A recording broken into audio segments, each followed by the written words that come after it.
This would be the autumn of 1957, the beginning of my senior year at Harvard. I found a notice that a professor from Stanford by the name of Anthony Siegman would be visiting Harvard and was anxious to talk with any seniors in engineering who might consider Stanford as a place for graduate education.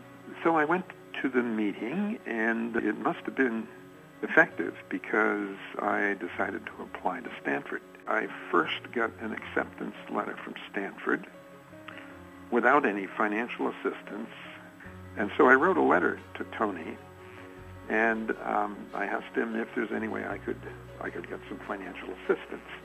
And the next thing I knew, I had a letter arriving with an offer of a research assistantship. I eventually introduced a course, and my recollection is that Tony sat in and was a big supporter of allowing me to teach this course even though I wasn't a faculty member. So Tony had a big impact on the really early phases of my career. I first met Tony Siegman when I was a graduate student at the University of Heidelberg. He gave some talks and he told me about Stanford University in California, and that whetted my appetite, so I ended up moving to Stanford.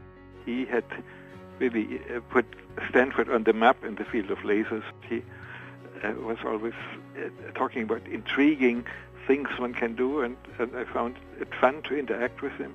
When his book Lasers appeared, that was really a Bible for laser scientists. I still have it. I keep my copy as precious.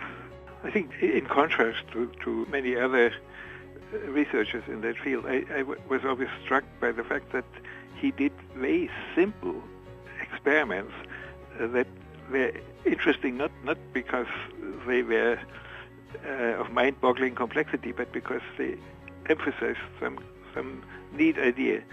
Tony Siegman was my hero.